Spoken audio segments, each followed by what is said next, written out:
မင်္ဂလာပါတုတ်တန်ကျမ်းခန်းကြီး30ဖတ်လိုပါတယ်ရှောလမုန်မင်းဤတုတ်တန်စကားဟုမူကားပညာရှိသောသားသည်အဖဝမ်းမြောက်ခြင်းအကြောင်းမိုက်သောသားမူကားအမိဝမ်းနေခြင်းအကြောင်းကိုဖြစ်စေတတ်၏မတရားသောဥစ္စာဗန္တာသည်အကျိုးမရှိဖြောင့်မတ်ခြင်းပါရမီမူကားတည်ခြင်းမှအကေတင်တတ်၏ဖြောင့်မတ်သောသူကိုငှက်၍တည်စေခြင်းကထာဝရဘုရားသည်အခွင့်ပေးတော်မမူမတရားသောသူတို့၏အဓမ္မအမှုကိုကဖျက်ဆီးတော်မူ၏ပြင်းရသောသူသည်ဆင်းရဲခြင်းလုံလဝရိယရှိသောသူသည်ကြွယ်ဝခြင်းသို့ရောက်တတ်၏အတီးတီးသောအချိန်၌တင်းယူသောသူသည်ပညာရှိသောသားဖြစ်၏စပါးရိပ်ရာကာလ၌အိတ်သက်သောသူမူကားအဆက်ခွဲတတ်သောသားဖြစ်၏တရားသောသူ၏ခေါင်းပေါ်မှာမင်္ဂလာတက်ရောက်၏မတရားသောသူ၏နှုတ်ကိုကညှင်းဆဲခြင်းအပြစ်သည်ပိတ်လိမ့်မည်တရားသောသူကိုအောက်မေ့သောအခါကောင်းကြီးပေးတတ်၏မတရားသောသူ၏နာမမူကားပုတ်ပြတ်တတ်၏လိမ္မာသောသူသည်ပြည့်ညက်တရားကိုခံတတ်၏စကားများသောလူမိုက်မူကားဆုံးရှုံးတတ်၏ဖြောင့်မတ်ခြင်းလမ်းသို့လိုက်သောသူသည်အနှင်းမှန်လိမ့်မည်ကောက်သောလမ်းသို့လိုက်သောသူမူကားသဘောထင်ရှားလိမ့်မည်မျက်စိမိတ်သောသူသည်စိတ်ကိုပုစေတတ်၏စကားများသောလူမိုက်မူကားဆုံးရှုံးတတ်၏ဖြောင့်မတ်သောသူ၏နှုတ်သည်အသက်ရည်တွင်ဖြစ်၏မတရားသောသူ၏နှုတ်ကိုကညှင်းဆဲခြင်းအပြစ်သည်ပိတ်လိမ့်မည်မုန်းသောစိတ်သည်ရန်တွေ့ရာသို့တိုက်တွန်းတတ်၏ချစ်သောစိတ်မူကားခတ်သိမ်းသောအပြစ်တို့ကိုဖုံးအုပ်တတ်၏ဉာဏ်ကောင်းသောသူသည်ပညာစကားကိုပြောတတ်၏ဉာဏ်မဲ့သောသူ၏ကြောအဖို့မူကားကျိန်လုံးရှိ၏ပညာရှိသောသူတို့သည်ကြားသိသောအရာကိုတိမ်ထားတတ်၏မိုက်သောသူ၏နှုတ်မူကားအကျိုးနည်းခြင်းနှင့်နီးစပ်၏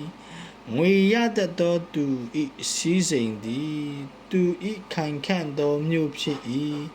ဆင်းရဲသားတို့၏ဆင်းရဲခြင်းမူကားသူတို့၏အကျိုးနည်းကြောင်းဖြစ်၏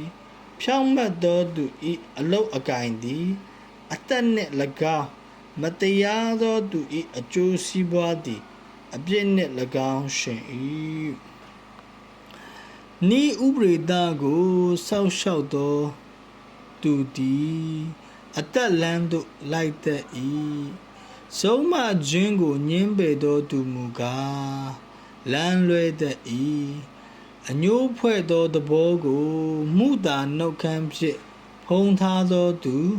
သူအတရေပြတ်အောင်ပြောတတ်သောသူသည်မိုက်သောသဘောရှိ၏စကားများသောအားဖြင့်အပြစ်ပါတတ်၏မိမိနှုတ်ကိုချုပ်တီးသောသူမူကားပညာရှိ၏ဖြောင့်မတ်သောသူ၏ရှာသည်ငွေစဉ်နှင့်သူ၏သို့သောသူ၏နှလုံးမူကားအဖိုးမထိုင်ဖြောင့်မတ်သောသူ၏နှုတ်ခမ်းတို့သည်လူအများကိုကြွေးတတ်၏မိုက်သောသူတို့မူကားဉာဏ်မရှိသောကြောင့်တေလိမ့်မည်ထာဝရဘုရား၏ကောင်းကြီးမင်္ဂလာသည်စီးစိမ်ကိုဖြစ်စေတတ်၏ထိုစီးစိမ်သည်လည်းဝမ်းနည်းခြင်းအကြောင်းကိုရောနှောတော်မူမိုက်သောသူသည်အပြစ်ပြုရာ၌ပျော်မွေ့တတ်၏ဉာဏ်ကောင်းသောသူမူကားဆင်ရှင်တတ်၏မတရားသောသူကြောက်တတ်သောအမှုသည်သူ့အပေါ်သို့ရောက်လိမ့်မည်ဖြောင့်မတ်သောသူတောင်းတသောအကျိုးကိုကဘုရားသခင်ပေးတော်မူမည်မတရားသောသူသည်လွန်သွားသောလေပွေကဲ့သို့ပျောက်တတ်၏ဖြောင့်မတ်သောသူမူကားမြဲမြံသောတိုင်းမြစ်ဖြစ်၏ပုံရည်သည်တွားရာ၌ မိခိုးသည်မျက်စိ၌၎င်း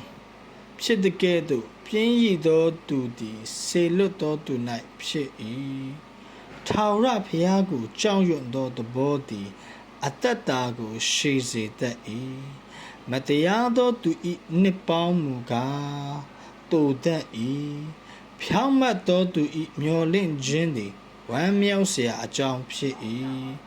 ဆိုးသောသူ၏မျော်လင့်ခြင်းမူကားပျောက်ပြက်လိမ့်မည်ထာဝရဘုရားဤတရားလမ်းသည်ဖြောင့်မတ်သောသူ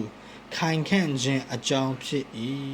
မတရားသဖြင့်ကျင့်သောသူတို့မူကားပျက်စီးခြင်းသို့ရောက်ကြလိမ့်မည်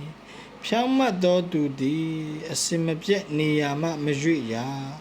မတရားသောသူမူကားမြေပေါ်မှာအတိမကြရာဖြောင့်မတ်သောသူဤနှုတ်မှပညာစကားထွက်တတ်၏ကောက်လိမ်သောရှာမူကားအဖြတ်ခံရလိမ့်မည်ဖြောင့်မတ်သောသူဤနှုတ်ခမ်းတို့သည်နှစ်သက်ဖွယ်သောအရာကိုတိကျွမ်းတတ်၏မတရားသောသူတို့မူကားဆန့်ကျင်သောစကားကိုပြောတတ်၏ယောက်ျင်းစီတိုင်းဖျက်ရှင်ကောင်းကြီးပေးပါစေ